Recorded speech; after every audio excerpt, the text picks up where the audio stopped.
sahabat GPIB, berjumpa lagi dengan saya Pendeta Vika Manuela Ferdinandus, Ketua Majelis Jemaat GPIB Jemaat Anugerah Beduai, Kalimantan Barat.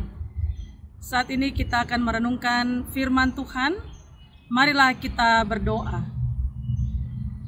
Ya Allah yang empunya kehidupan kami, di saat ini kami bersyukur untuk hari yang indah yang Tuhan berikan dalam kehidupan kami.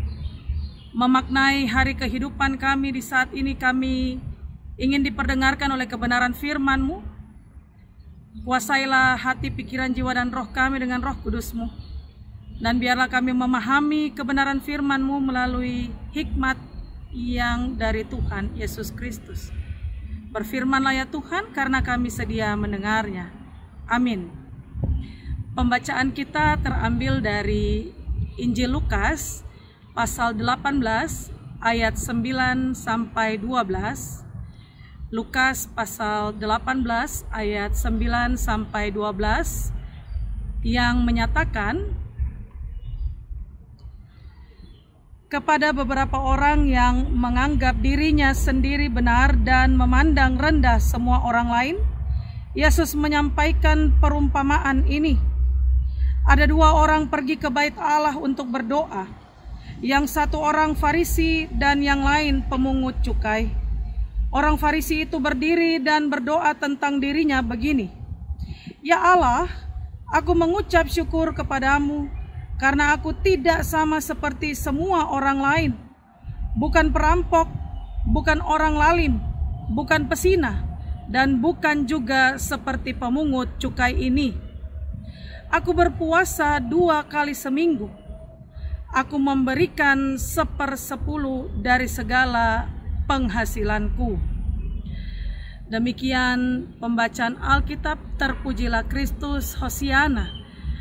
Sahabat GPIB yang dikasihi Tuhan Yesus Kristus, pembacaan kita saat ini mengisahkan bagaimana seorang pemungut cukai dan seorang Farisi sedang berdoa kepada Tuhan.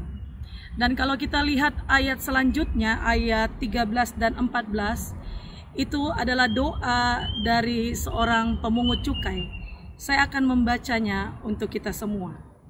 Namun pemungut cukai itu berdiri jauh-jauh, bahkan ia tidak berani menengadah ke langit, melainkan ia memukul-mukul dadanya dan berkata, Ya Allah, kasihanilah aku orang berdosa ini.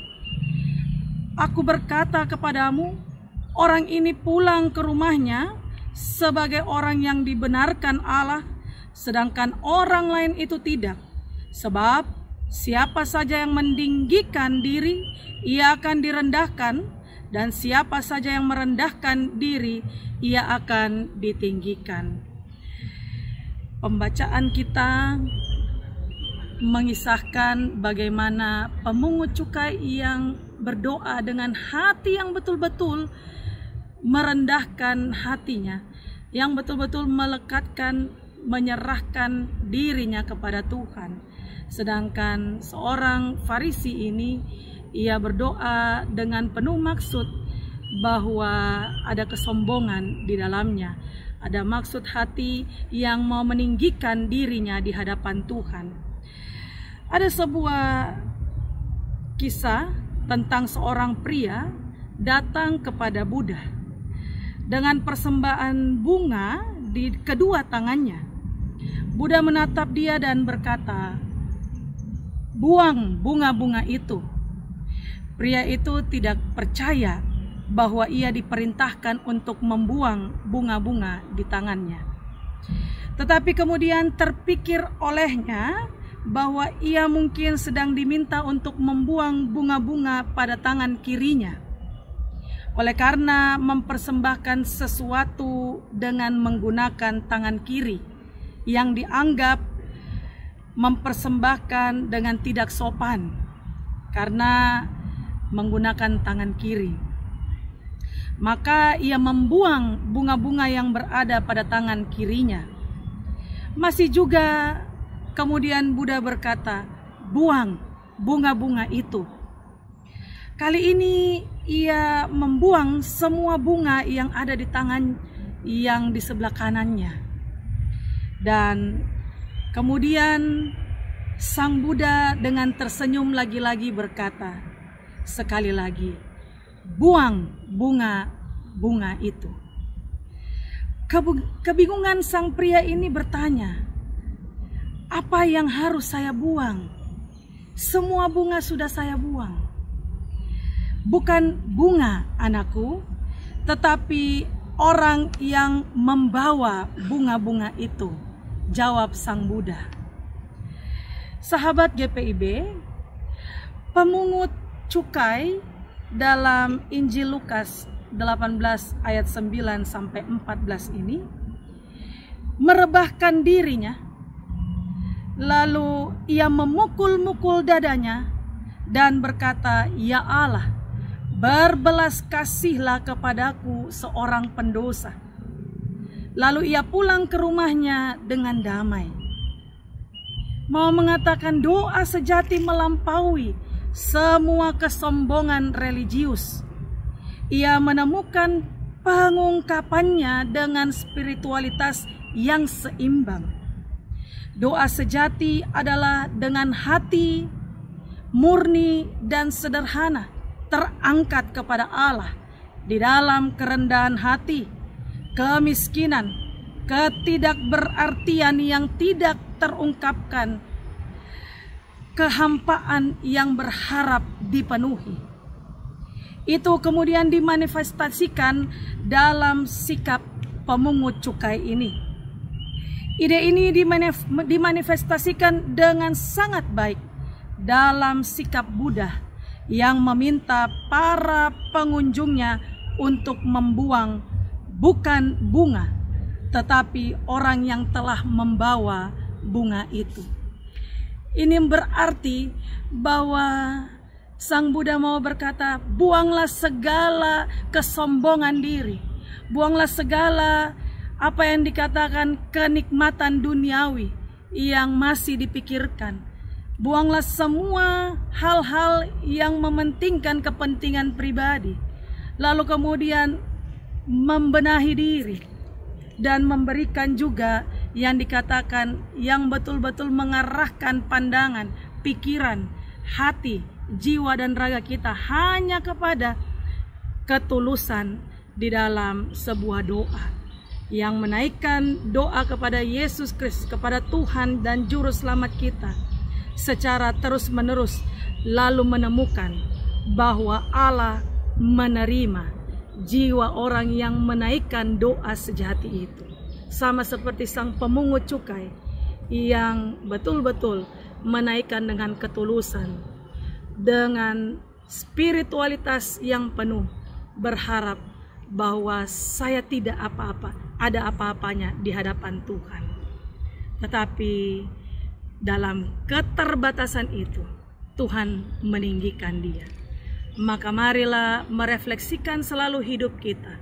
Dalam kehidupan kita tentunya ada banyak hal yang terjadi yang membentuk kehidupan kita untuk selalu menjadi orang yang bijaksana, yang membuang seluruh kenikmatan, kemanisan, keindahan hati yang sombong itu. Lalu kemudian kita berbenah diri untuk selalu boleh menjaga hati ini tetap menghadap kepada Tuhan, tetap penuh kerendahan hati, lalu kemudian mengakui setiap keterbatasan, kelemahan diri kita, untuk biarlah Tuhan juga yang berkuasa dalam hati pikiran kita, lalu memampukan kita menjalani kehidupan dengan baik. Tuhan Yesus memberkati. Amin. Marilah kita berdoa. Allah Bapa yang bertahta dalam kerajaan surga, kami bersyukur Tuhan, firman-Mu mengingatkan kami bahwa tidak ada seorang pun yang sempurna di dalam dunia ini. Semua memiliki keterbatasan, baik hati, pikiran, jiwa, dan raga ini. Namun di dalamnya ketika kami merendahkan diri, menaikkan doa yang sejati itu, doa yang betul-betul hanya terfokus pada kehendak Tuhan, maka Tuhanlah yang akan memperlengkapi kami, mengurapi kami dengan kuasa dan karunia-karunia rohani, sehingga kami boleh memaknai kehidupan kami bukan dengan kesombongan hati diri kami, tetapi dengan hati yang betul, dengan kerendahan hati yang selalu tulus di dalam menjalani kehidupan kami, sehingga Tuhan meninggikan kami, makhluk yang berdosa ini. Ajar kami ya Tuhan untuk memaknai hari-hari kehidupan kami dengan bijaksana. Ajarlah kami untuk selalu boleh bersyukur dalam keterbatasan kami. Ajarlah kami untuk selalu boleh menjadi pribadi yang selalu boleh merangkul, menolong, peduli, berempati pada banyak orang. Menjalani kehidupan kami saat ini, kami percaya Tuhan menuntun kami dengan kuasa Roh Kudus-Mu, sehingga kami juga boleh menjalani kehidupan dengan baik seturut dengan kehendak Tuhan. Berkati Gereja Protestan di Indonesia bagian Barat, Majelis Sinode GPIB, berkati seluruh hamba-hamba Tuhan yang Tuhan utus, Tuhan panggil untuk memenangkan banyak jiwa, untuk memelihara tubuh Kristus, untuk menghadirkan kerajaan Allah. Berkati bangsa dan negara kami. Biarlah bangsa dan negara kami selalu boleh dilihat di mata dunia menjadi teladan yang baik. Berkati kami yang berbeban berat dengan setiap pergumulan persoalan kehidupan kami. Biarlah Tuhan menenangkan hati kami, memberikan kami kehidupan yang betul-betul membawa damai sejahtera dan sukacita bagi banyak orang. Pakai kami menjadi alat Tuhan mendatangkan kesaksian tentang kebaikan Tuhan Yesus Kristus. Hanya di dalam nama Tuhan kami Yesus Kristus kami berdoa. Amin. Shalom. Tuhan Yesus memberkati kita semua.